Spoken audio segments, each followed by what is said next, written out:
To order, we'll start with the pledge.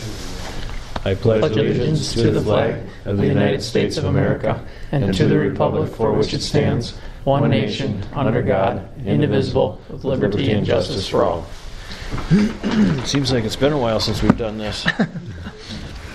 So we'll move on to the approval of the minutes of the regular board meeting November 13th. Everyone's had a chance to read them. Does anybody see anything that we need to fix? Seeing none, then we'll entertain a motion. I'll make a motion to approve the minutes. Second. It's been properly moved and seconded to approve the minutes of the regular board meeting November 13th. All those in favor signify by saying aye. Aye. All opposed? Motion passes. And then we'll move on to the approval of general fund vouchers 75,191 through 75,275. Wire transfers 171,80201 through 171,80262. Voided 171,80241, and activity fund vouchers 9016 through 9064.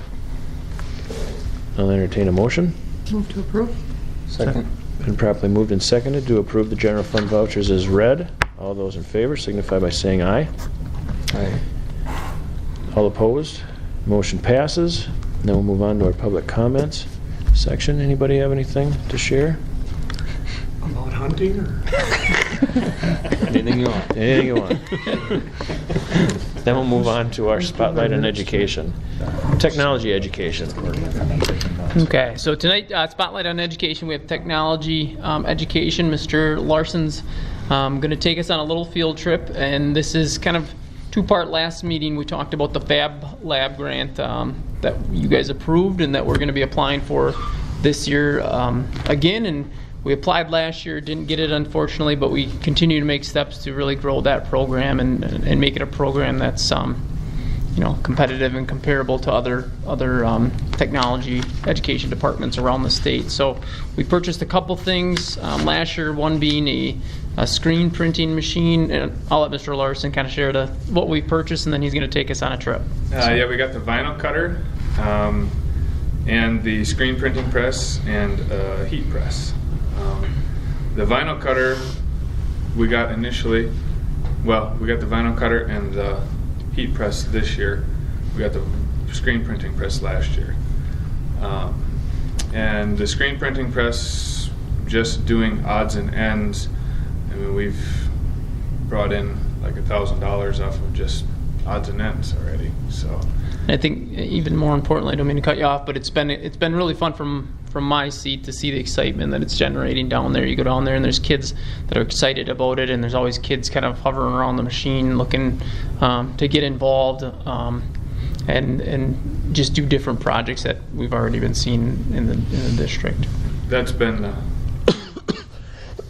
challenging part, because the class that we were going to run it in, the employability skills, doesn't start till second semester, and so we've had all people coming and asking for stuff, and trying to balance other classes and getting kids in to help and trying to teach them how to use it on the side. And so it's a lot of fun when they come in and they're excited to use it and figure out how it all works, and then everybody says, well, how do we get into that class? That's a good thing to have. It is. It's a fun problem. The vinyl cutter, I got it with the intention of doing the door signs. I knew we could do some apparel and stuff. What I didn't realize was what else we could do. The stickers, the banners. It really, I think I've just scratched the surface of the capabilities of it. So that one is fun for me, because I'm still getting to see all the possibilities with it. And they're endless. So far, I haven't found anything that we can't do with it. It takes a little ingenuity sometimes to figure out, you can print your sticker backwards and put it on something, and it'll shine through and look good. We haven't touched any window clings. Mr. Gillis keeps hollering at me. He wants window clings for his office window and stuff, but we haven't got to that. So yeah, we're well on our way to doing some awesome stuff. And the main project that's already paid for the vinyl cutter itself, when we go out, you'll see the new door signs. Mr. Larson and some kids. There was one student that kind of took the lead and took the project over. And it was neat to see just the ownership. The kids were coming down to, all the classrooms, came down to my office, and very proud to put them up. And they turned out great. I thought they really turned out well. So it's neat. So we're taking a field trip? Yep, we can All right. do that. I have this stuff too if you guys want to. That's the Fab Lab info. Those are the questions. This one is overall recipients, and this one was last year's recipients. There was a total of 69 applications last year, and they awarded 21. So that's just kind of some of the stuff about it. Thanks.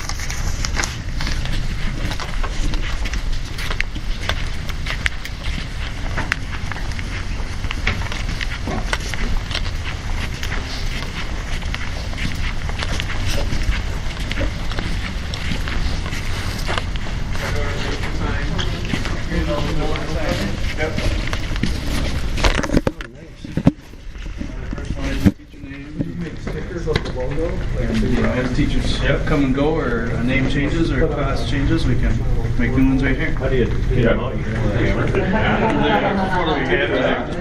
And the thing is, I don't know how they adhere to everything. I remember where that made. What would it cost? It cost about $1,500 for the whole build to sign that. Oh, We did it's all like a razor blade that does it. Crazy. the ones that they cut in half that we and got. then black stuff out of them. Yeah. We did them all, and we did a bunch of stickers for them. Yeah, they turned out Material's a little stuck on the backside. It is fun to see the kids, they make their own black. Yeah, they're all pretty excited about what Yeah, we're go doing around for and them. place some all this here. Yeah, I was gone one day and I had one of the few kids that knows how to run the vinyl cutter. I came back and I had one little piece of red vinyl. He had that all cut out to sticker for his truck. Yeah, I'm like, for me, it was just kind of the next thing to do. you can't have anything with your 15 hands. years in, and somebody wants somebody. These are samples of some of the stuff. As of right now, this is proving to be my biggest challenge. Trying to screen print a light color onto a dark shirt is proving to be a challenge. That one is the vinyl cutter, heat pressed down.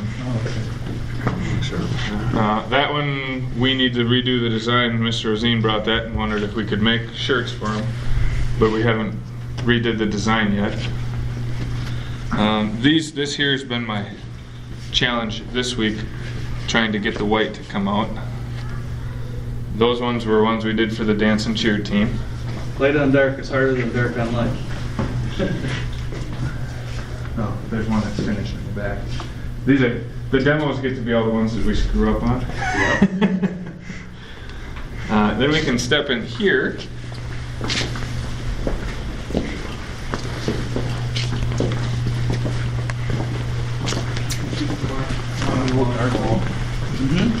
This is the press itself.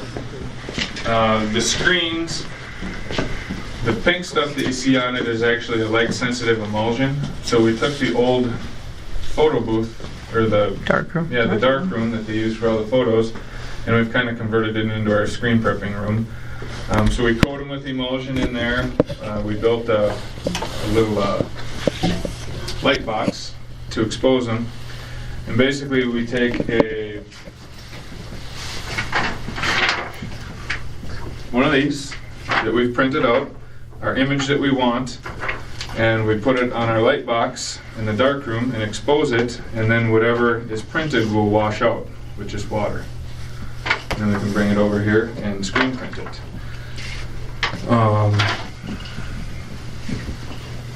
Mr. Ernst has to bring up the challenging things, it couldn't just be a regular t-shirt. He wants really specific. We've had an influx of pregnancies in the district, so I was saying, is there something you need to tell us? yeah, no, not us. We're good. We're done. But we mail out a onesie to the So- families that have babies.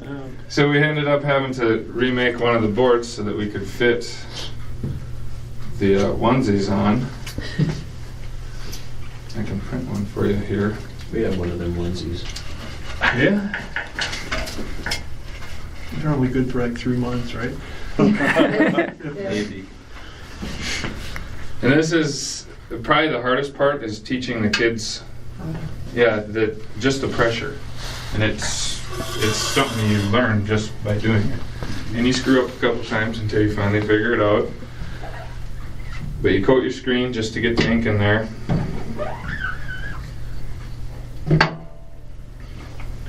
And then you come out with a nice image. And it's wet. It's a plastisol ink, so it's wet until you cure it to 310 degrees, which is what we have these. And this one will take a little while because it's not warm. And then we just check it with an infrared laser, and we'll know we're done. Once you get going and you're doing it over and over, it takes 15 seconds maybe to flash them, and then they'll be cured. And then we have the, don't warm your behind up on that. That is the heat press there. You want to grab that little piece of plastic and show that. That is what comes off of the vinyl cutter, which is over there. And when you first pull off the vinyl, you can't tell it's cut. Is there one right out in front by my printer? Little strip of white. That's close enough. I have to get that again. So what does the vinyl cutter, it cut the... This one, you mean? Yep. You can't even see it. No, I can't see it. Yeah, you won't be able to. But if you get the light just right on that, you can see that image Is cut out of that. And it's tough to see. How big can you make those? My vinyl cutter will go up to I think 24 inches. As wide as the roll. Yep. And you can buy 48-inch vinyl cutters. Initially what I was thinking is we're never going to need anything bigger than a t-shirt. You know, that was kind of based off of this what I was going after. That is the worst part of that. Once you get it to that point, I have to scream for the kids because I can't see it well enough to go in there and pick all the extra vinyl out. But then once you get it cleaned out, you be to this point, and you just slide your shirt on. Get in the red, let me go below. We can still see it. And it's a negative, right? It can be either. Yeah, Maybe. depending on what you're gonna put it on. A reversed image, yeah. I know we used to do this kind of stuff in art class, the t-shirt stuff, but it wasn't this lickety split. I've seen it before. Well, you know, the coolest thing about all this stuff that we're getting going is we would like to have a school store where we can customize things with Clear Lake logos, and you know, whether it's cups or shirts or hats or pencils or whatever. Bumper stickers Mm-hmm. or window Window stickers. cleans, yeah. And I found a thing when I was looking around. We'd like to make like a kiosk cart and sell it off the cart, something we could roll out for events. Yeah. Roll back into a closet rather than taking up physical space to have a store. You know, something that we can bring to the customer when we're having a sporting event or a get together, or Yeah. you know, you could roll it out tonight when you have a music concert.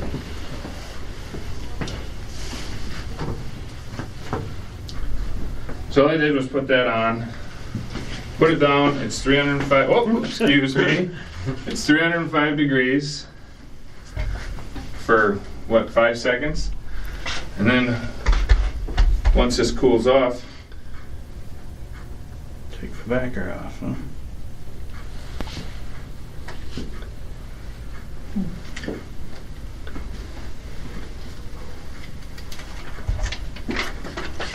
So like when you want to do a customized shirt, say you just want to make a one of, or somebody bought a printed shirt and want their name on the back, then the vinyl cutter becomes the more cost-effective way to do that, rather than go through the process of making a screen, developing a screen, all that for one name. And that's a one color application. I mean, not necessarily like the CL, the red one up there. right. We did that just plain, but we put down a white, and then we put the red over top of it. So you can get creative. It gets a little harder getting everything lined up. Just So right. you could like take a white oval and then put a blue CL in Right. two applications. Right. Thing. Yeah. Okay. Basically color separation Okay. layers. That'd be a little harder. That'd be- But the Then you machine don't that have to did clean that, it this we're up. kind of interested in one Yes, of we those. are. You're not cleaning with that Sewing paint, machine. it's not gonna get hot enough Work to together. dry Right. out. Right. The face. I People leave against that the sit wall and- until we're done with whatever we're doing, and I just clean it all up at once. We went to Augusta, and she'd have screens that she used year after year, and she'd actually take them, put them in a garbage bag with the ink and everything on them, and store them just like that. And, then the hope is to grow the program even to where, some of the classes are like your Photoshop and your graphic design type stuff, which lead into these projects, which would be fun. From concept to finished product. Yeah. That's the student that was running the vinyl cutter. I didn't really know if he would get the whole from Photoshop into actually we did Adobe Illustrator into the program that ran the vinyl cutter. And I think if I actually had to sit down and just teach him Adobe Illustrator, he wouldn't get it. But when he could connect it to the vinyl cutter and what it was actually going to do, it all made sense to him. I gotta have this, like over this, and Yeah. that color layer, and Great. So are there like a business ed class or something that would fit into this where you'd actually model a little company and do some billing and... part of the school store, and in the workplace basics course, they're gonna talk about basic company setup, how to make an invoice, an invoicing process. Yeah. And then make sure they get taxed so they realize that it's... Right? Nonprofit, right? Tax No, bill we go don't. Paying Make them insurance. file their quarterly reports so they understand what that is. Yeah, and that's something I've already talked to the girls up in the office about, trying to get a way that we can keep our books and they'll match her books, and she can check and make sure that it's, it's all the same. And because I do, my goal is to have them do all the money stuff too. And, oh gee, we didn't really make any money off of that because we screwed up a lot of shirts, Right. It's, What a good learning thing. There's all kinds of stuff there, quality control and marketing and graphic design. learning how to print light on dark. It's hard. Right now it's haunting me. I can't take it. What's hard about it? Shows through. The pigment of we can do in here. The shirt wants to bleed through the white, Yeah, the Yeah. color will come through and it's not. especially once you heat it. Let's do. How is this different than like the transfers you get, like if you have a computer and then you put it on a printer and it prints in full color? And then you put that- That's usually still vinyl too. It's Is it? just a printing vinyl Okay, that they can print right on. yeah. Them are And really 3 or 4 cycles through the wash, that'll start to Come on. degrade. Where You need these will a blue last a long shirt. time. You just need to call the shirt companies and ask for samples. We actually have found some pretty good deals on T-shirts. Which is the blue one with the camouflage stripe that they had for basketball. What'd they sell that for? $25 or something?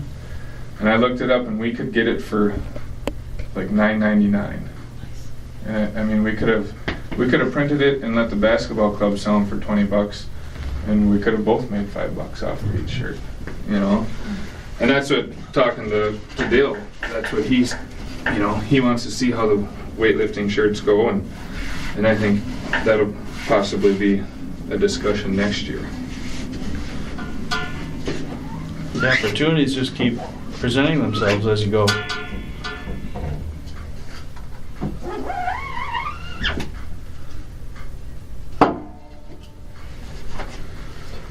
And it's there, but you can still see.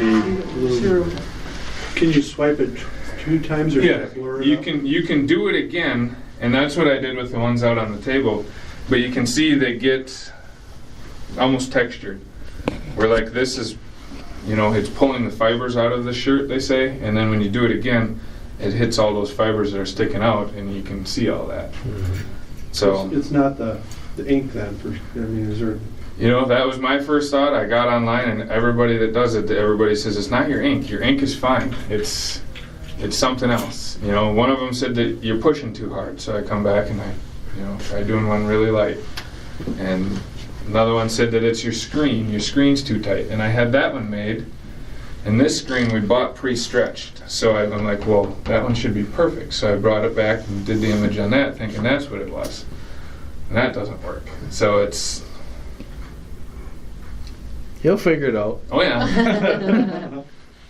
I'm too stubborn to give up, so. Gotta get a mile of kids on Have you research. tried heating the shirt first or anything like that? Like when I heat this one, because somebody else had said that if you heat it up, because as the ink gets warm, it'll get thinner. But as you cure this one, print it again, cure it again. The board warms up. You put your next shirt on, and you can tell that the board is warm by the time you put the shirt on. So I don't know how hot you want to do it, because I don't know how far you can go before your ink starts actually solidifying.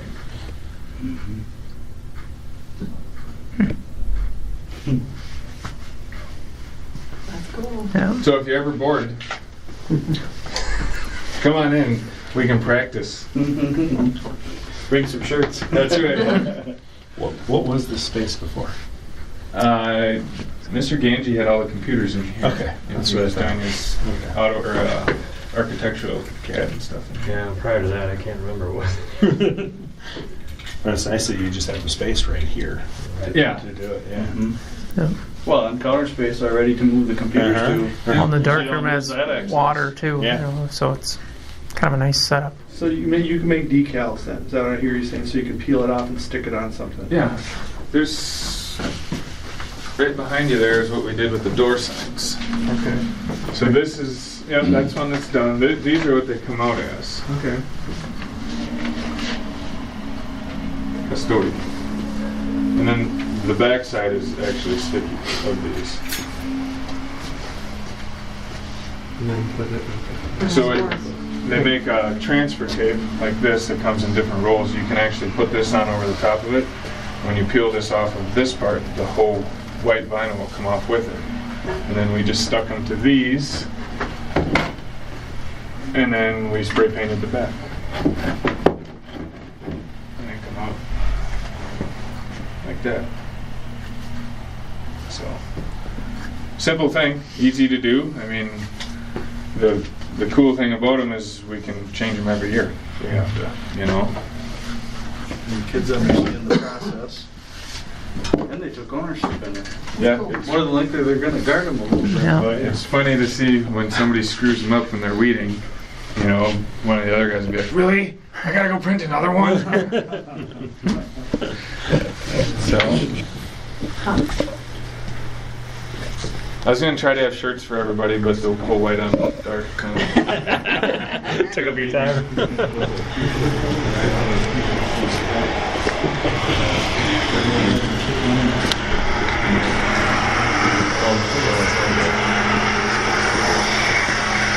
Oh, there's our bus, huh? Yep.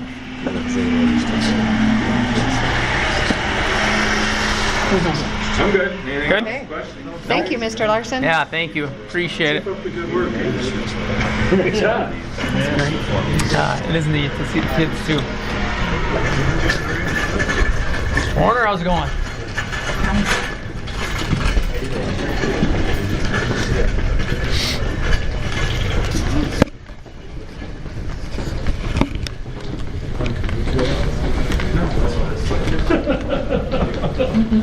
Not nearly as bad as last week.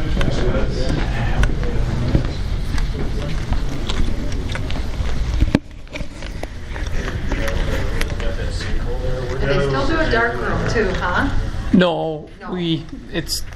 that's why we use it for the screen printing now, because it was they out. just don't even do Yeah. camera development. They do like at the university level, they do some like in some art classes, but it's pretty limited with all the digital.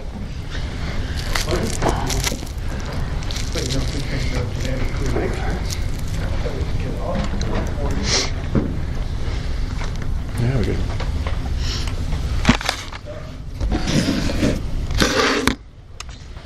All right.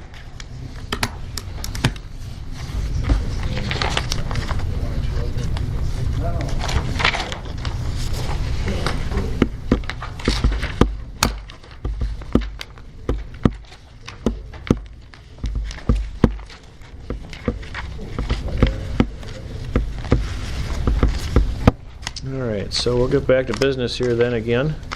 We'll move on to our new business. Bullet A, approval of the 2017-18 winter coach roster. Didn't we do that last time? Yep. So there's been just a minor adjustment. There was a middle school, high school, middle school wrestling position was filled.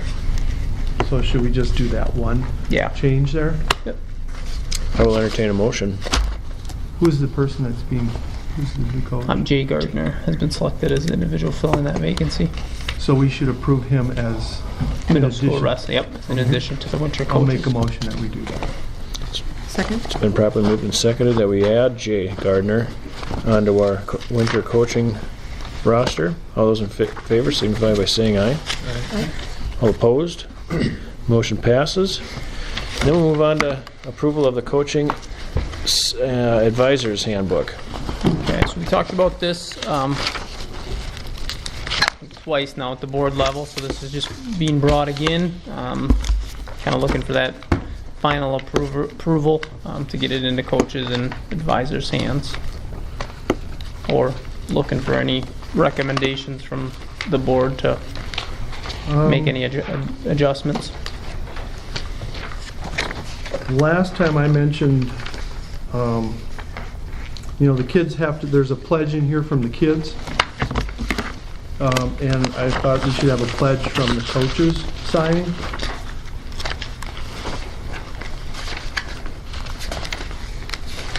What page are you on, Dave? Well, there was a NFHS Code of Ethics. Yep. And, I mean, the kids are required to sign something. I think the coaches should sign something too as a commitment, or this is what's expected of them also. So when you hand out this packet, I'm assuming the kids all get one of these too, right? The parents? Or not? Parents would not, and kids would not. So we But have... they get some kind of Coaches get the students get like the student handbook. yeah, so could that be the code of ethics for the coaches could be included in those when they hand those out to the parents, and then they should be able to sign off on that also. So it's like kids and the coaches both agree to a pledge of sportsmanship or code of ethics and things like that. I mean, we expect our kids to do that. I think our coaches should be expected to do that And also. we talked a little bit about adding some different verbiage to the actual contract that they're signing, which has more teeth than a handbook. And then the contract would reflect back to the handbook. My opinion with the handbook is that this should be more of a resource for coaches to look through, and not like a checklist on what has to be done, but more of, obviously there's some things in here that are required, but also some recommendations as far as, best practice for good coaches.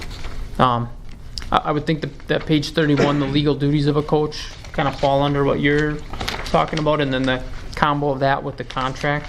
And I think this ethics page too. What should be page are you on? included. 33.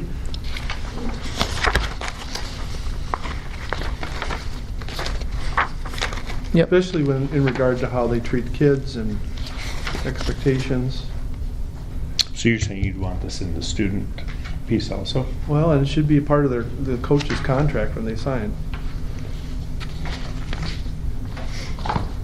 But I guess similar to like a teacher's handbook, all of that language isn't in their contract, but the contract. But the contract says Is they have to connected follow to the it, yeah. handbook. So if they're signing their contract, they're in sense signing this because this whole thing's written into their contract by Right. saying you need to follow the handbook. Correct. Yep. Yeah. Right. So by signing your contract, you agree to do all the things in the handbook. Is that what you're saying? So is that language in the contract then? It's not. It's so that signature page I took out of this handbook, and we're adopting some of that language into the coaches' contracts, and that will be brought to the board obviously before the contracts change. Some of the wordage, or I mean, are we going to be able to take a look at that before it gets finalized? Yeah, absolutely. So page 43, am I reading this right? Bullet point number 4, 43, you said? page 43. No visiting between males and females before room curfew. Shouldn't that say after room curfew? Page 4. How about before, during, and after? Yeah, as a mom, I just like it all the time.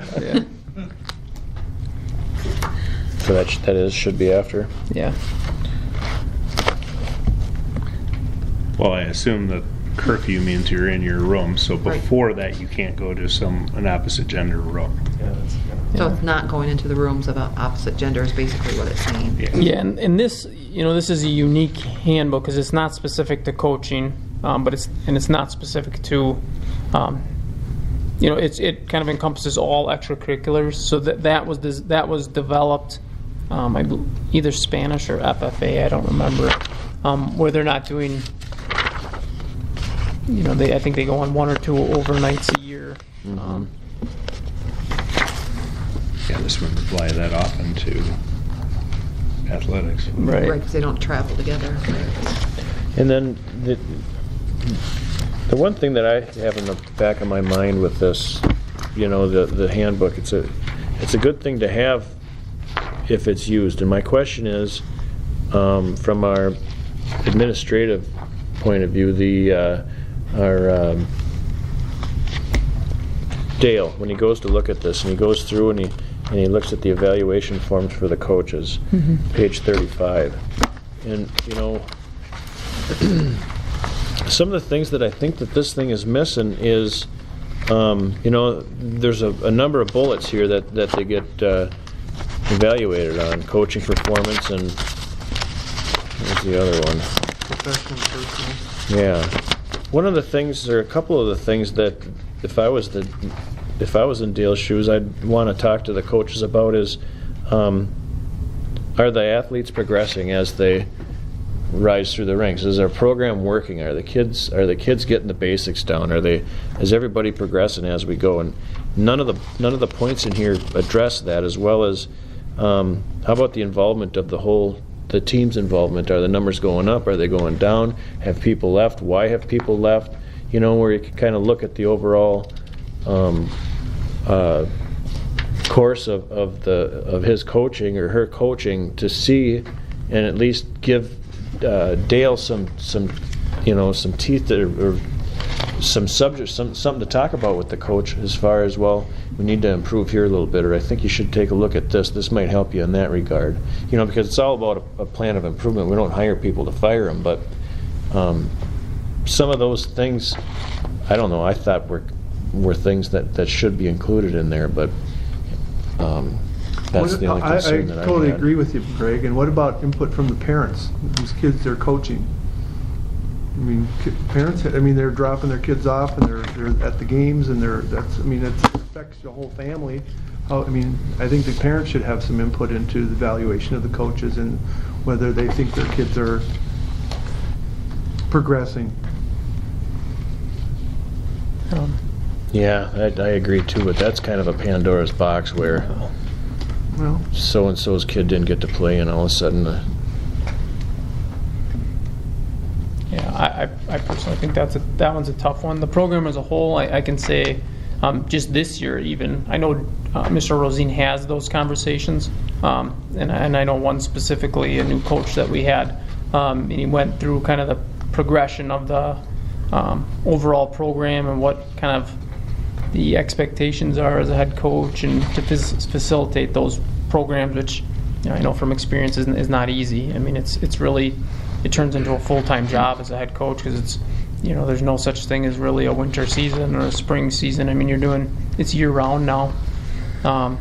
So I know those things are talked about, but I agree with you. I think a piece could be added to that evaluation, and this is, it's tough because coaching evaluations isn't anything mandated from the state, like a teacher evaluation where we have 4 domains that we have to go through, and this is a bit of, I guess for lack of better terms, piecemealed from evaluations that I think Mr. Rosine found and put together, but I think he'd be very open to adding something like that as far as the kind of the scope and sequence of a program. Yeah, and I'm not saying that he has to. I'm just saying that I think that piece was missed in here. Sure. So no input from parents, is that what I hear you saying? What's wrong? Why? I don't see the problem with that. If people complain that their kid's not playing, there might be other things that, what other way can families or our parents, I mean, Yeah, I think a good coach takes, that input and uses information from the parents, but I don't know how you would go about. but this is to evaluate the coach. This is their evaluation to use. So it lets the athletic director, it gives them, we're supposed to be data driven and supposed to find out, things that help improve our programs. And I mean, as far as the parents are concerned, I mean, they're the biggest shareholders here. It's their kids that are being coached, and they should have some input into, I mean, they're going to maybe have some complaints, but they might also have some positive stuff too that they could put in there. Mm-hmm. Can't always look at the negative. But I mean, we're teaching their kids, and we're coaching their kids. I mean, we're responsible for that. Yeah. So they should have some say in it. Has anyone out there ever had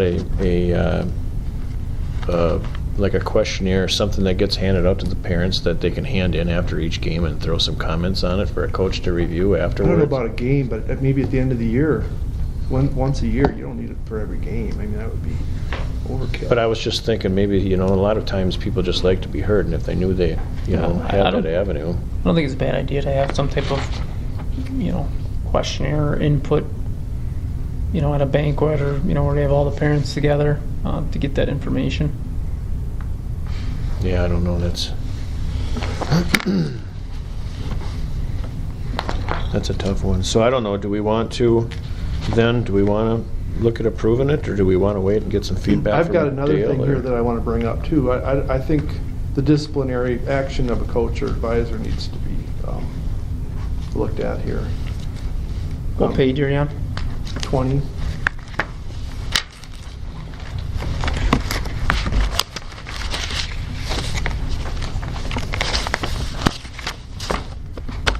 I know we hired the administration and to take care of some of this stuff, but I don't see anything in here where it involves, at least we should be advised by the administration. The board should be advised of whatever comes up here. There's no mention in first, second, third, or fourth offenses.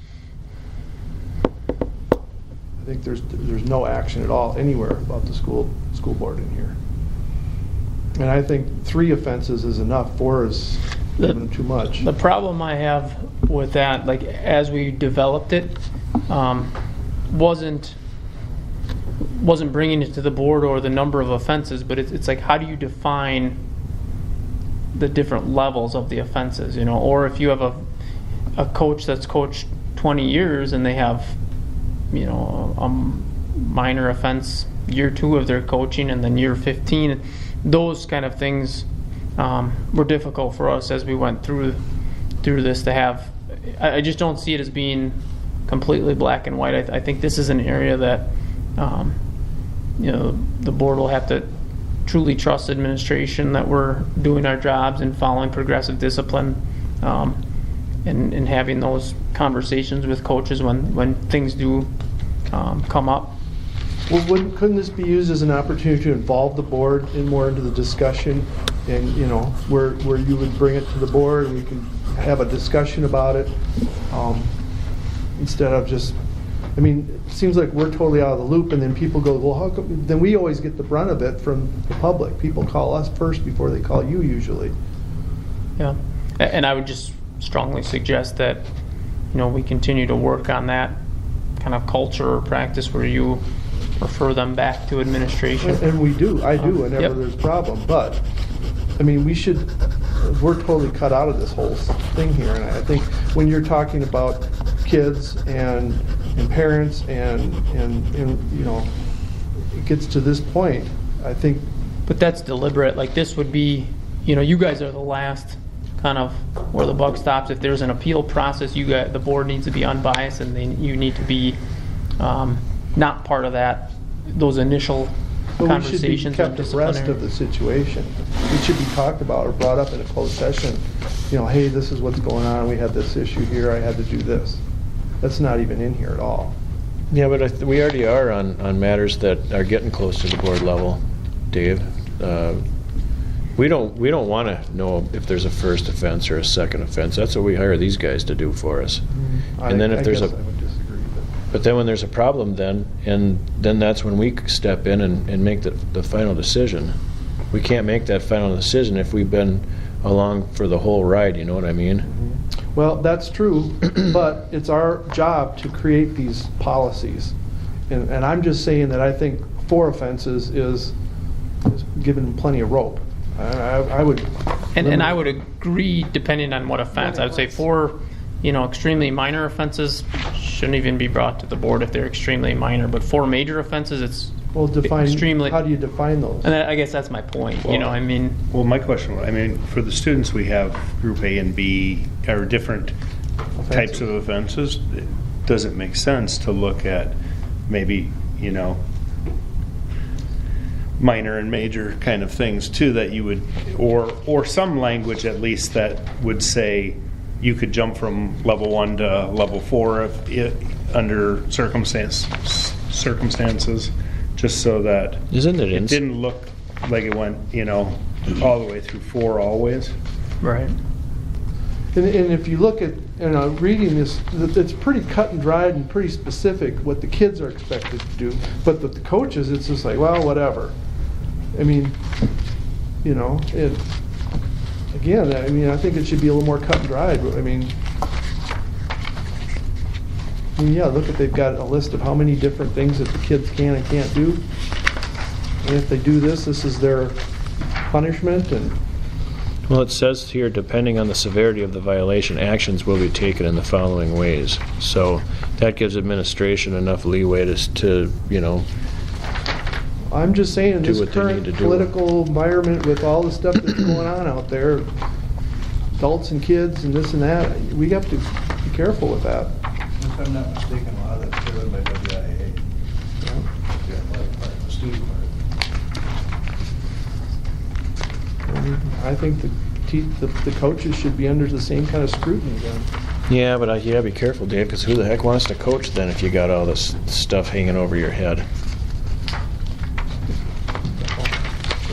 Protecting our kids is important too. And I think we do a good job. I think Mr. Rosine does a really good job. I think our administrative team does a really nice job having those difficult conversations with our teacher coaches, our support staff coaches, and then our coaches that aren't employed by the district outside of their coaching contract. And I agree. I think it's extremely difficult to find coaches, but then on the other hand, I wouldn't be comfortable compromising our kids, but I don't think we do.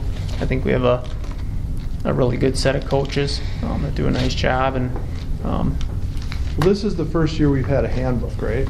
Yeah. We've never had one before that. No. So this is a major step in the right direction. It is, and I think every year, we can either add to it or take stuff away, but it's been quite a beast compiling everything to get into a handbook, and my fear is that we're going to have a 300-page coach's handbook by the end of this deal, just because it's Right. Well, it should have been done years ago. So I do commend you guys for putting it together. Thanks. It's a lot of work. Yeah. Right now, you guys obviously can do what you want as far as approving it or not, but I'll look into obviously editing that page 43, that's just minor thing. I'll talk to Mr. Rosine about the evaluation process, which he's been very open, and we've even this year we've modified that evaluation a little bit to make it more conducive to his role in working with coaches, so we can add that. I guess I would strongly suggest having some kind of parent survey at the end of the season. Yeah. Do it at the end of the season, not during the middle, because then it causes too much chaos. Yeah. But what can we do to improve? What maybe at the end, like at the How was our banquet. communication throughout the season? Did you know what was going on? Or, we ask a whole bunch of... Did your kid get to play enough? Well, and part of me would say it can't be unanimous. Yeah. You gotta sign it. When people don't have to take ownership on what they're saying for evaluations, it makes it pretty... Yeah, it does. And That's just not fair. Well, Just real quick, and we don't have to add it for this year, but one thing to think about with the evaluation form also, when Greg was talking about like how his program growing and stuff. I may have missed it, but I don't see anything with the head coach about how are you connecting with your JV and your middle school and even your club program kind of stuff. Not to put more on a head coach's plate with that, but I think it is all one big, if we're going to have strong varsity teams, it starts in the youth programming and then the club level and all the rest of that. And so maybe something in there about, how connected are you with the full picture of that sport? Yeah, continuity. And not that they're the supervisor of that, but just so that they're having conversations and connections and helping grow those youth programs. And I think we do a great job on a lot of it by doing showcase stuff with bringing varsity kids in, helping out with youth, or doing events at half times and things like that. But I think that should be a part of the conversation, maybe not the evaluation, but the conversation. So I don't know how you guys feel about it, but since all this work went into this, these guys got it this far, I'm in favor of us approving it. And then if you want to hand off some of the things that we did and let Dale take a look at them. Sure. If he wants to come back and add them a little bit later, we can. Okay. And then we can kind of see where that goes. And I see this as an annual kind of working document, where similar to the other handbooks. Like you said, you never had one before, right? Yep. So. But I think it's important that we get it in place. How do you guys feel about I think it's that? important we get it out, but I think it's important for us to keep thinking about what we need to maybe keep adding in. For sure. And what works and what doesn't work. And it would be maybe helpful sort of at some point within a cycle of this to have Dale come and report sort of what the process has been. Sure. Yeah. All right, then I'll entertain a motion. I move to approve the coaching advisor's handbook. Second. It's been properly moved and seconded to approve the coaching advisor's handbook. All those in favor signify by saying aye. Aye. All opposed? Motion passes. Move on to approval of the 2018-19 school district calendar. Okay. So we met multiple times with the calendar committee. This is what we ended up coming up with, very similar to this year's current calendar. There was some conversations about making some changes to, calendars down the road, but we're not quite at that point yet, and we'd have to do some surveys and ask different stakeholders. So right now we have, really almost identical to what we have this current year. Had there been any talk about changing the school days at all? As far as the day times at all? the start date, Or start times during the day or end times at the end of the day? No, not really. I mean, there was conversations about multiple things. I mean, one was kind of looking at PLC time and adjusting maybe once a month type schedule for students, so the teachers can all meet and some of that stuff. But I don't believe there was any I was just curious. dialogue about start times. We did talk about the start date. That was a Wisconsin kind of hot topic for a while, but I don't see that going anywhere. There's too strong of movement from the tourism industry.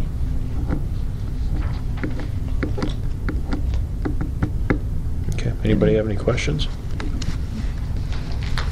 Then I'll entertain a motion. I make a motion to approve the calendar. It's been properly moved and seconded to approve the 2018-19 school district calendar. All in favor signify by saying aye. All opposed? Motion passes. And then we'll move on to the approval of the 2017-18 administrative salary increase. Okay. So that's something we're going to go to closed section on? If you guys chose to, yep. I would prefer to go there. Yeah, let's go ahead and go there. So move on to item E, review of the superintendent evaluation process. Okay. So I have just a Google Doc for you guys. The two options for my evaluation. Well, actually, there's three. You can just give me the thumbs up, the thumbs down, and then we can be done with it. Or you guys can do.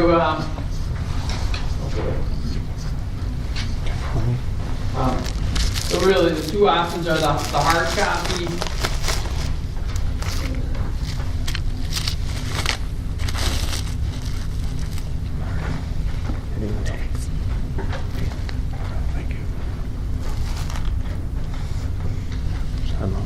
John, you want a cookie?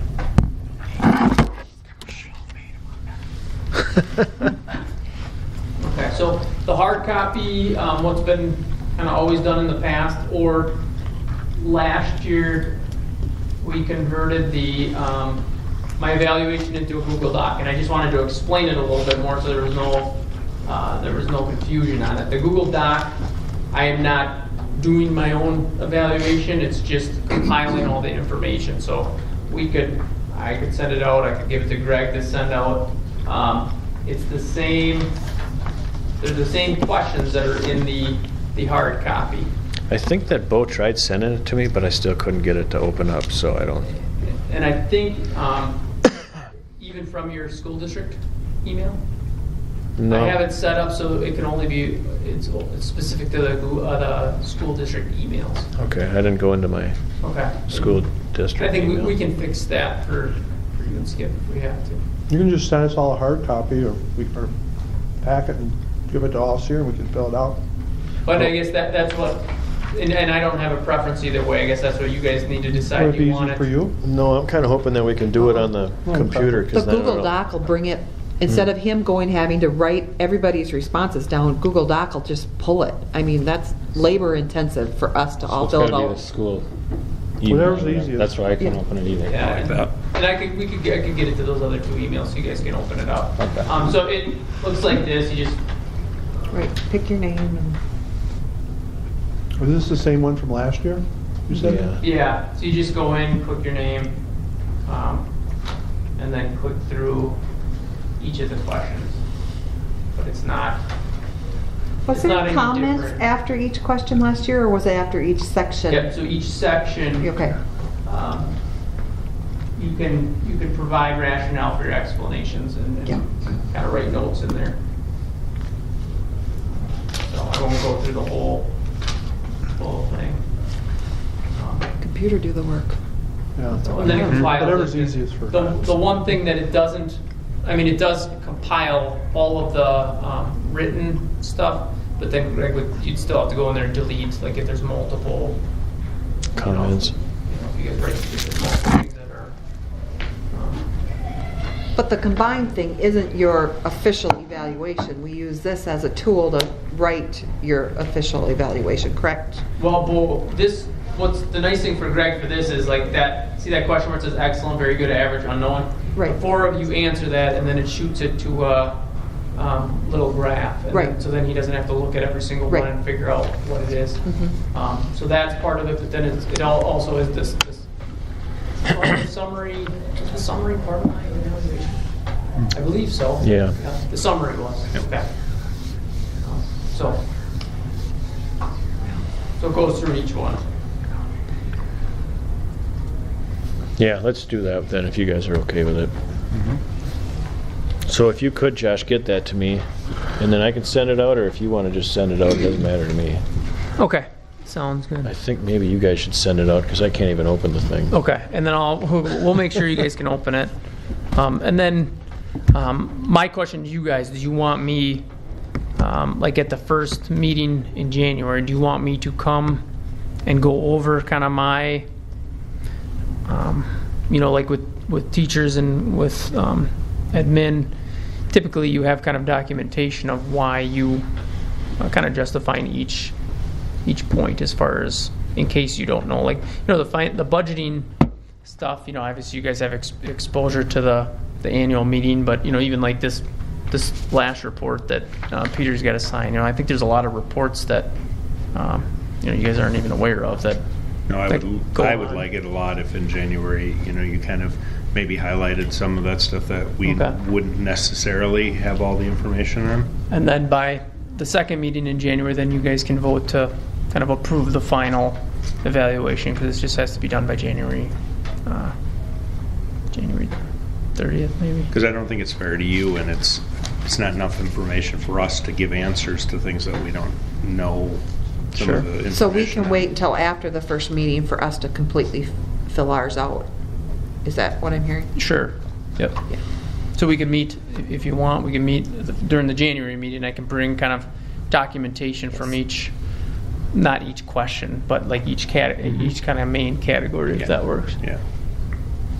How's that sound? Good. Okay.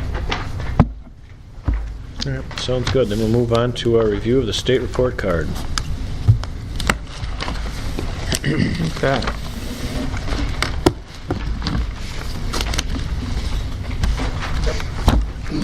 So in your board packets, you have, I think the first page is the school report card at a glance, and then it goes into each report card. So let me pull that up. I'll start.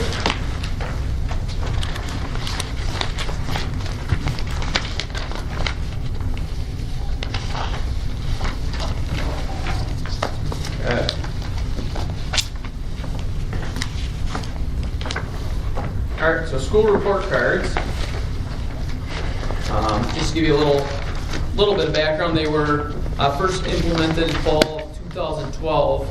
They were introduced, I guess I should say, and they've been in effect every year since, with the exception of the 14-15 school year, and they're meant for school accountability. So every publicly funded school district in Wisconsin gets a state report card. They're based off of years, but they have priority areas, and I'm not even going to pretend to know how they scored each area. We're going to do kind of a brief overview of each of the areas, because it definitely is a kind of an intense process as far as how they score them. But the main four areas that they score are based upon student achievement, closing the gaps, and then on track and post-secondary success. And then there's also pieces on chronic absenteeism and dropout rates. And then if you look up the rating scales, are significantly exceeds expectations, meets expectations, meets few expectations, and then fails to meet expectations.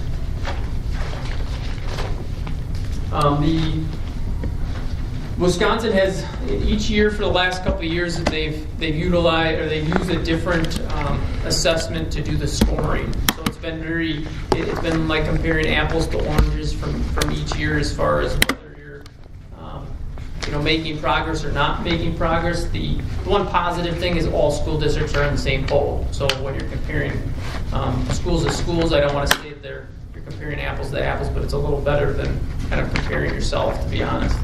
But the main tests that are utilized are the forward and then the ACT. In grades 3 and 8, is ELA and math. 4 and 8 is science, and then 4th, 8th, and 10th is social studies as well. And then ACT is SPIRE in the 9, 10 grades. ACT with a writing component in 11th, and then the KeyWorks in the 11th grade as well. The purpose behind the state report cards were to ensure that all students were graduate ready and college and career ready. This year, from last year, there's been some larger than expected fluctuations from the previous year. So, and that's not specific to Clear Lake, that's just across the state. Okay, so I'm going to go through just kind of each of the four areas, and then I'm going to pass it over to either Mr. Peterson or Mr. Gillis. So the first one is student achievement. This shows how students' level of knowledge and skills at a specific district or school compares to state academic standards. What is being measured? It's the ELA and math performance.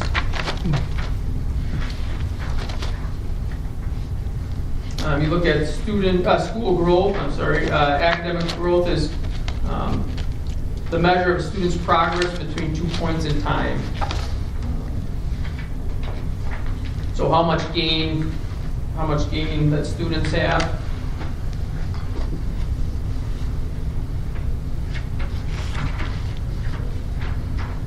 Closing the gaps.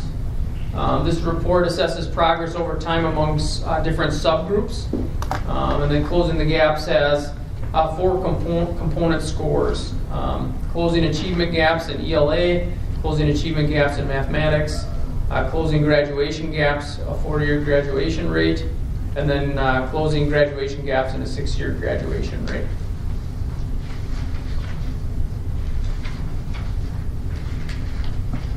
And then finally, the on-track and post-secondary readiness.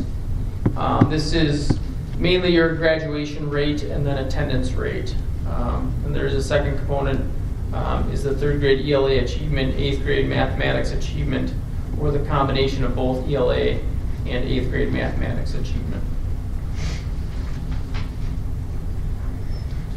And then just kind of a brief last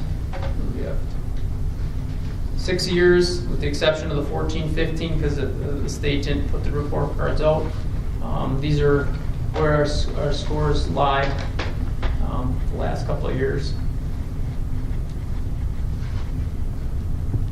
And once the 15-16 school year started, prior to that, generally students that were going on to take college coursework took the ACT test. After that blue line, everybody had to take it. So even students that weren't interested in going on to school were required to take the test. So then you have that effort level might not be quite what it would be for kids who plan to go on to school. So that significantly drops scores across the state. Because all kids were then required to take it unless they opted out.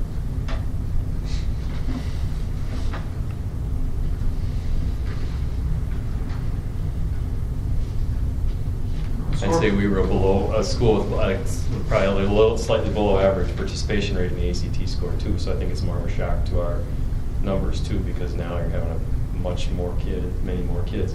Whereas you may have other schools in different areas that had a higher percentage of kids who took the ACT already. So when that change happened, it maybe didn't impact them as much.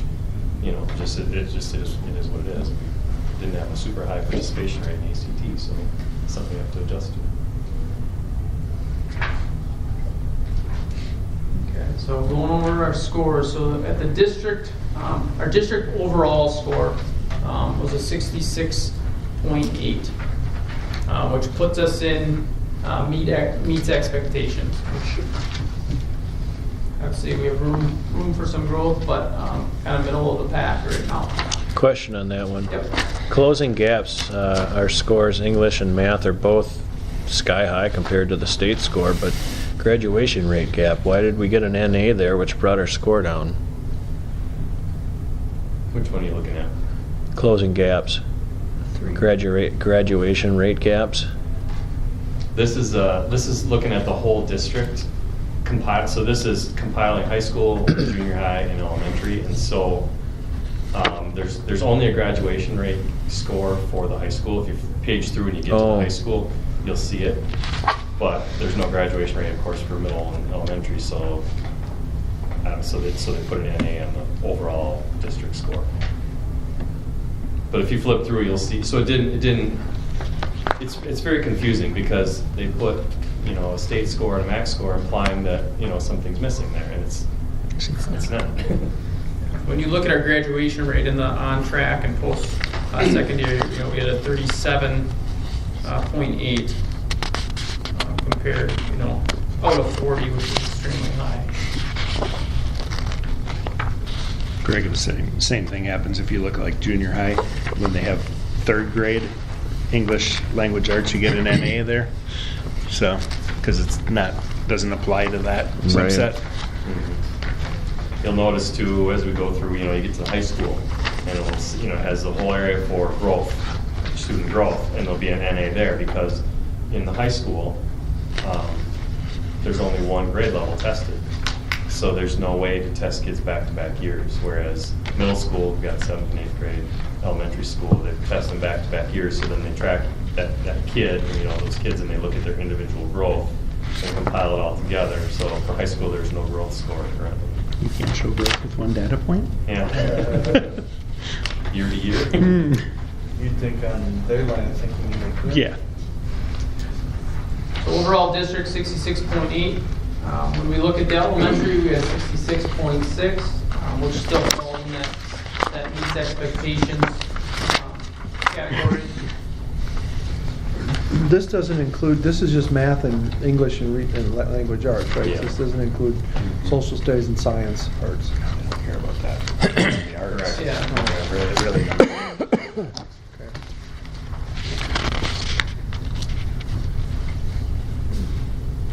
Then the junior high, the highest of the bunch, we had a 73, which exceeds expectations. Definitely something to celebrate at the junior high. And then high school, a little lower, that was a 59.4, which meets few expectations. Josh, what do you attribute the big difference between elementary, middle school, and high school? You would think that it'd be a bit closer. I mean, there's big differences between the three.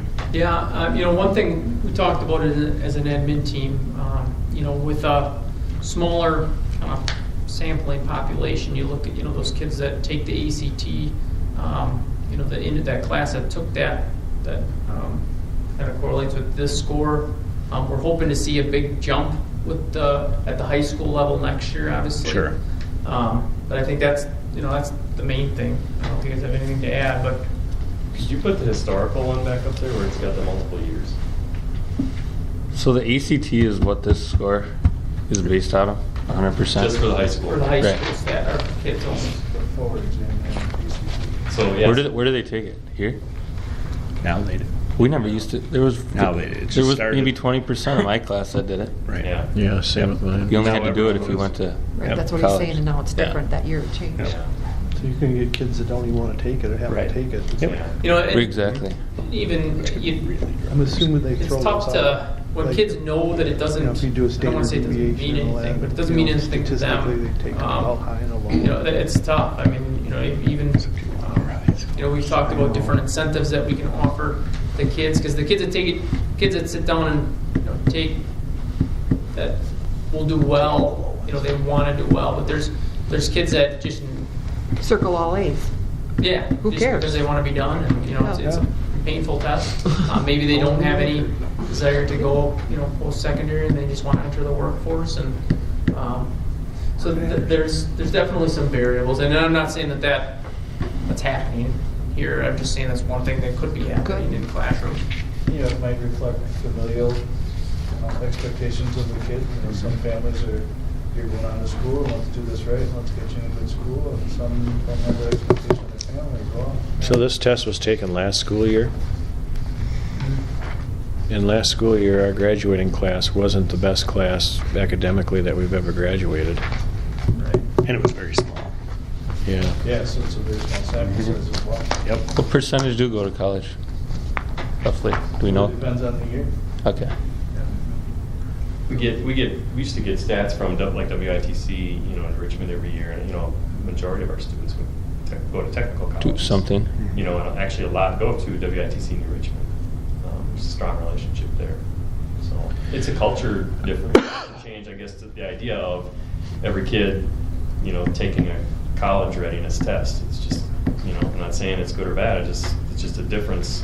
It's not something that's been part of, I guess, maybe the mindset of kids, families. And funny, we talked about as an admin team, we Once were the talking about tuition last goes up, week. there's going to be less Just going. kind of how to change that culture. Not that 4-year school's for everyone, because it's not. But my first year here, I was talking to a student that was in, I think she was in the top 5 of the graduating class and had good score. Very capable of going, 4-year school, and there's almost a fear of it. And didn't want any part of it, and wanted to go to the tech school, which is great. But I think we actually our last admin meeting we talked about possibly implementing like a college day where our staff wear their college apparel every day, and how can we get these kids into universities and touring some of those 4-year schools. At least take the fear out of it. Yeah. So, and as an admin team, you look at the scores, and there's a lot, that you could say, oh man, we got some work to do. And I think we do have some work to do. But I also think that, like we were talking about, it is only one. It's a reflection of, some of these. It's a reflection of one day. It's a score of one day. But I also think that there's things that we can put into place that we've already begun putting in place, like the guaranteed curriculum, guaranteed and viable curriculum. You know, looking at our standards, and not that we want to teach to the standards, but we definitely want to know what they are and what we're teaching, and be reflective on our teaching practices. And I think that's starting to happen. You know, we're bringing Chris Stratton in again in January to continue that process, and I know it's generated a lot of dialogue and a lot of conversations. And one example, a teacher told Mr. Peterson that it was the best in-service she's ever been a part of. And I do think teachers want to impact kids. I mean, nobody goes into teaching because they don't. I mean, we have some great teachers in the district, and they want to do what's right for kids, and they are. But I also think that the curriculum piece is something that's been missing, not everywhere, but I think it's something that we can grow on, and hopefully that grows into, you know, looking at our assessments and then our grading practices and moving forward. So I do think we're taking steps in the right direction as a district. Mr. Peterson, did you have anything? I was just like, to some perspective on the scores too, like, so the last 2 years, 16, 17, and 15, 16, we've had the forward exam has been, what, 3 through 8 takes, and then changed to ACT for the high school. Prior to that, in 14, 15 was the 1 year, the Badger exam. Prior to that, 13, 14, and forward, and in the past was WKCE. So like last year's report cards, you had 3 different assessments, WKCE, Badger, and forward, that went into those scores.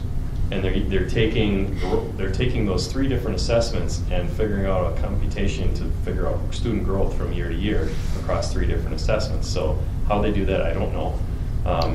You know, so some perspective on that. And one of the things that would happen this year was they talked about the fact that the 14-15 was the Badger exam, and the cut scores, which is what's the score that says you made it, kind of, that you're at where you should be, they were lower, easier, so to speak, for the Badger exam. So people had higher growth scores last year because you went from Badger exam to forward exam, and the growth looked really good, you know. Well, now, 1 year removed from that, and that other, it was WKCE to Badger was a high growth score. Well, now you take WKCE out there, and now the growth scores took a hit. So that, like, for example, obviously I'm paying attention to the elementary. One of the things that helped us the last few years was our growth scores were good, you know. Our achievement scores is the area where we'd like to grow, be better, but our growth scores were good. Well, no, our growth scores weren't as good, so you can see we dropped off. But, you know, what's interesting, you look at how the assessments change, you know, look at the junior high, which was on a certain trend, and now the junior high is popping up high, and opposite for the high school, and opposite for, you know, so it's really, there's a lot there, and I guess the caution is just to not read any too much into one thing or 1 year. You got to look at the historical trends and analyze it that way, and keep it in perspective. Why do they keep changing tests? I mean, how do you? Politics. Oh, yeah, that's what I'm figuring. It comes superintendent. Comes from DC to the DPI on down. I mean, it really. So it'll be different next year. It'll be called something else. You know, I think it'll It's been forward hold here for a while. You know, on different standards, and that's where I think, like Mr. Ernst said, I think the job we need to do is do a better job of matching what we're teaching to the updated standards and to the updated assessments, you know. But the thing that I was an insight for me, you know, you look at the junior high and the high school, you look at the 2 different scores there, well, it's mostly the same teachers, you know. So the point to our teachers and our message to them is, you know, we're all working hard and doing a very good job in the classroom, but it's, you know, we need to just make sure that our teachers have the tools to be teaching the right things at the right time in the curriculum, you know, and that's doing the standards work that we've started doing is, I think, that's the biggest key to the whole thing to drive success. I think whether you have great tests or great state report card or a low state report card, I'd be hesitant to celebrate too much or, you know, think about it too much. And I think it's a great thing to go over with our staff and look at, you know, things that we can do to improve. But even from last year to this year, you know, they changed the calculation, and I won't even pretend to know what exactly they changed, but there were some calculations that were changed, and even at my December superintendent meeting at CISA, a gentleman, John Bales, the director of WASDA, said that WASDA is going to be putting out, in their opinion, a more accurate report card that won't take the place of this, he said, but it will be another tool that the schools can use, to explain to their board, to use with their teachers to try to improve their teaching. And I don't know what that's going to look like or when that's coming, but I think what I took from that is this isn't perfect. When you have all these people looking at it and saying, what can we do differently, and what's another tool we can use to have some type of report card. So, Josh, along those lines, Minnesota's been moving the last couple of years into multiple measures of achievement. Is there any talk at the state level in Wisconsin about beyond, just one test score, one set of scores? What Minnesota is doing is giving schools an option to have multiple different assessment tools that they can use so that they can get a better picture. Some of those including specific growth testing, like map testing, NVA kind of a thing, where they're looking at long-term growth over, year to year, or during the year, but also over multiple years. They're looking at portfolio assessment. They're looking at a lot of different options for schools. Is there any talk in Wisconsin? I've not heard. Chris, you're kind of the testing guy. I mean, DPI promotes that, and they talk all the time on their website and promote, all the stuff through CISA. They talk about balanced assessment, the importance to have, multiple data points and growth, and they encourage and kind of expect everyone's using either map testing or star testing or some kind of growth scores, But yet it's not reflected in what, the accountability part for the feds is this thing right here. But yet, DPI will say, good educational practice is to have formative assessments and summative assessments and multiple points of data, and we're all trying to do that, but yet this is what goes in the paper, unfortunately. The big push with response to intervention, the RTI. I mean, that's what it's based off of. The progress monitoring and the growth, and this is one snapshot. So this is a political document. Yes. Yeah, and the unfortunate part about it is when somebody goes on to Zillow or whatever house hunting thing, this is what they see. Yeah. And this was written by legislators, not educators, or how this is.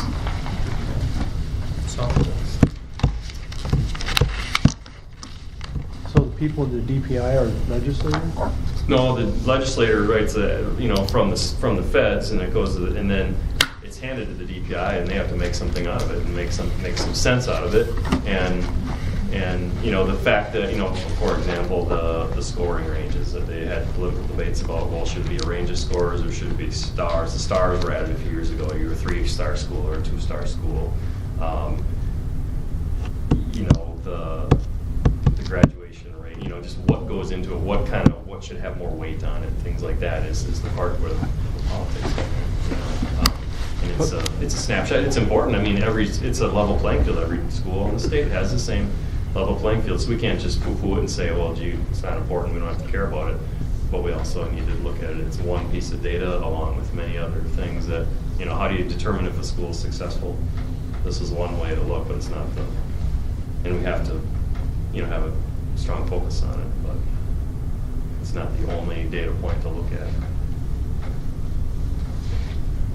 So areas to grow. We're going to be meeting with the all staff tomorrow. Areas, and I believe, we've made some big changes in the district. We're looking at some big changes too, and we're in the process of it. And I do think we're not just making changes to make changes. I really think that the changes that we're making are going to directly impact kids. I don't think they're going to be, obviously they're directly impacting all of us, but the reason that the decisions are being made is because they're directly impacting kids. And kind of two big ones that I see, the curriculum piece, the alignment piece, the guaranteed viable curriculum. I think there's a couple things that it's doing. It's obviously just getting teachers to reflect and look at the standards and what should be being taught, not it's just been taught in the past, so that's why we're going to do it. But then there's another piece where we have teachers teaching the right things, and I think if we just realign some of our curriculum, and I can use my own daughter an example with math. Fractions, she happened to score a little bit lower when you look at, and fractions are taught later in the year. So it's not like she's missing out on that, but as far as, and we're not going to change everything because of this, we're truly not, but I think there's some little things that we can do to help our kids, and especially like at the upper grades when they're possibly looking at tech school or a 4-year school and that ACT score as far as when things are being taught.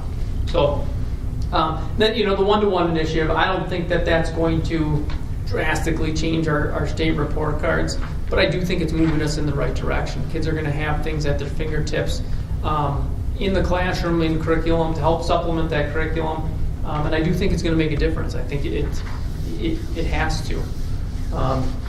And then we are, reviewing, revising assessment for growth, closing the gaps. I feel like, even our special ed department making gains to be more inclusive in the reg ed setting.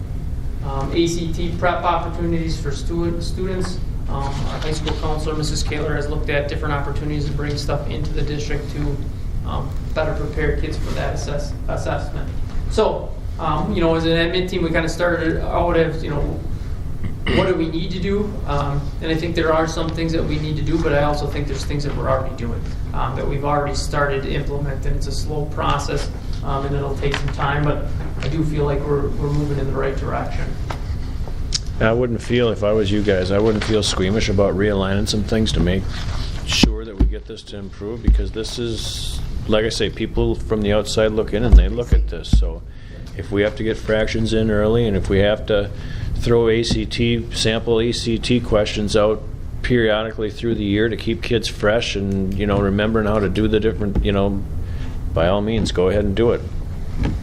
Kids are going to learn from it anyway. Look at some of the math questions that are asked and realize, the old math sequence in high school is you take Algebra 1, then Geometry, then Algebra 2. Come to find out most of the assessments are going from Algebra 1 to more Algebra 2 stuff, and there isn't as much geometry on there. So we're looking at redoing the order of courses offered, the sequence of courses offered.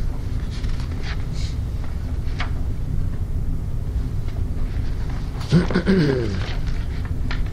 that's it for that. Do you guys have any questions?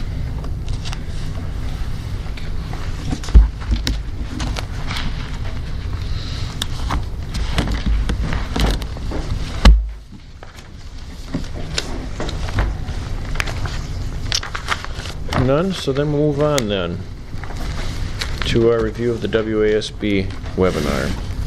And the webinar is one that I watched, so I'll review a little bit with you guys what I watched. I watched one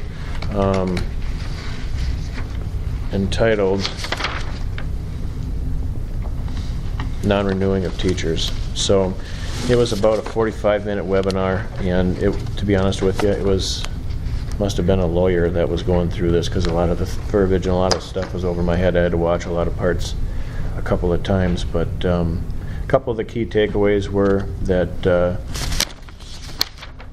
and I took a snapshot of this slide. The 14th Amendment to the U.S. Constitution prohibits the government, school boards included, from depriving any person of liberty or property without due process of law.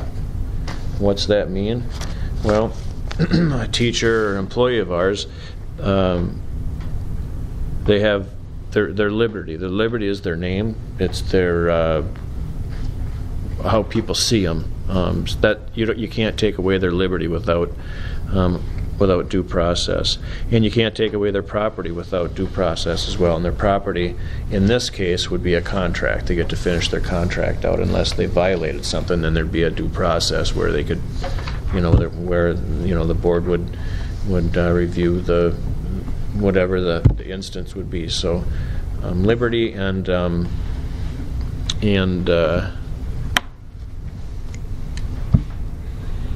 can't even read my dang writing here. Anyway, those are the two things that we have to be careful of, or that we'd have to be careful of going through a non-renewal process.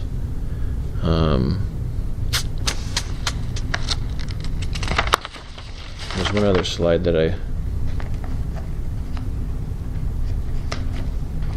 prerequisites to a non-renewal.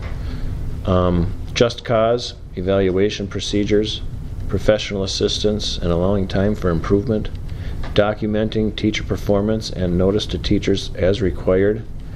Those are the prerequisites to a non-renewal, and we rely on our administration to take care of those things, and they're pretty important. So that's one of the reasons we don't have a lot of non-renewals, is because, you know, we try to get people to improve. So that's the webinar I watched. Any questions? All right, then we'll move on to item H, consideration and approval of December 25th, 2017 board meeting cancellation. Cancel. Second. It's been properly moved and seconded to cancel our Christmas board meeting. All in favor signify by saying aye. Aye. All opposed. Motion passes. And then we'll move on to our superintendent notes. Mr. Ernst. Okay. Busy time of year right now. We have a lot of stuff going on. We have, in sports, we have our teams are on some rolls. We have the boys basketball team is 3-0 right now. The girls basketball team is 5-0 right now. And the wrestling team is 1-0 in duels, and then just recently won this last weekend the Barron Invite. So all three of our winter sports are doing extremely well. Last week I was able to attend the wrestling the boys wrestling Boysville versus us here. It was their opening duel, and arguably one of the best duels that I've gotten to see. I even struggled seeing it because I had my 3 boys here, and my 3-year-old was putting me in the headlock and nonstop, so he was a little overstimulated in the bleachers because it was just extremely exciting to watch. Came down to the last match, last period, last point of the last match. So a lot of fun, and I'm not sure when the last time we beat Boysville, but it was definitely 2 years ago. It was a fun duel to watch. So some upcoming things, we have the junior high holiday concert tonight in the gym. We have tomorrow we have a girls basketball and boys basketball doubleheader at home against Luck. On Thursday we have the junior senior high parent teacher conferences between 4 and 8. Then we have junior high boys basketball home against Clayton over at the elementary. On Friday the 15th we have a doubleheader in basketball against Turtle Lake, boys and girls. And then we're also hosting our second Empty Bowls event, which was a huge success last year, and hopefully the same this year, and hopefully we won't have any inclement weather this year. So we'll have bowls in the commons, soup, and you're able to purchase those bowls and soup, and then all proceeds go to the local food pantry and the Salvation Army. Then this weekend, the wrestling team goes to Osceola for the Osceola Invite. Next week, Monday, we have the high school holiday concert at 7. Tuesday, the wrestling team goes to Spring Valley for that dual meet. The boys basketball is home against Clayton. I believe that's a doubleheader with the girls as well. I think the girls got rescheduled to the 19th. So I believe we have a doubleheader against Clayton on the 19th. On the 21st, we have girls basketball home against Clayton. Elementary concert for those of you with little buggers. Over JK kindergarten starts at 9:30, and then grades 1 through 6 begins at 1:15 over at the elementary. And then junior high boys basketball home against Prairie Farm. And then on Friday, the 22nd, before break, the boys and girls go to Chippewa Falls McDonald for a doubleheader over there, which should be 2 very good games. That Empty Bowls thing, the money goes to Salvation Army, but that's really to help fund our backpack program. Yeah. So they give us the food, and they'd like us to try to pay for that. So really, we try to compensate them for our food, for our backpack program. So it goes to them, but it's really for our specific program. Yeah, and for those of you that, right. Yep, and for those of you that, I don't remember when Jess presented, but the backpack program is really neat. Last year it was We have backpacks that are numbered. It's all anonymous. It goes home with. Last year it went home to families of need that were on free and reduced. This year we opened it up to any families that are in need. The backpacks get filled with non-perishable items, and then they go home on the weekend to the families of need. And really, hats off to Jess Millar and Cheryl Paulson, a Lions Club member and community member, parent, and Jess, Miss Millar is our guidance counselor, do just a fantastic job, not only identifying those families, working with the students, keeping everything anonymous, but then also doing it in a way that doesn't compromise anybody. And it's really neat to see the families that get to receive that, and Miss Millar and Cheryl, and then there's also some individuals. I'm not off the top of my head. I don't know the names, but they go to the community center and pack the bags for the families, and then bring them to the school. So, a really neat thing for these families. And then we're on a little bit of a holiday break after the 22nd. Woohoo! Okay. Then we'll move on to our future agenda items. Anybody have anything they want to talk about? All right. Then we thank John for coming to the meeting tonight. And we go into contemplated closed session in accordance with WSS 19.85, paragraph 1C, considering employment, compensation, or performance data of any public employee over which governmental body has jurisdiction or exercises responsibility. Employment, compensation, and performance of an employee is what we'll be visiting about. I will do a roll call. Nettie? Yes. Skip? Yep. Myself, yes. Yes. Pete? David? Yes. We are in closed session. Okay, we're now in open session. I will entertain a motion. I'll move to approve the administrative salary increase of 1.5 for All three. and then an additional 1.5 for Mr. Gillis. Do I hear a second? Second. It's been properly moved and seconded to increase the administration by 1.5 and then an additional 1.5 to Mr. Gillis. All those in favor signify by saying aye. Aye. All opposed. Motion passes. I will entertain a motion to adjourn. I'll move to adjourn. Second. It's been properly moved and seconded that we adjourn. All in favor signify by saying aye. Aye. All opposed. Motion passes. We are adjourned.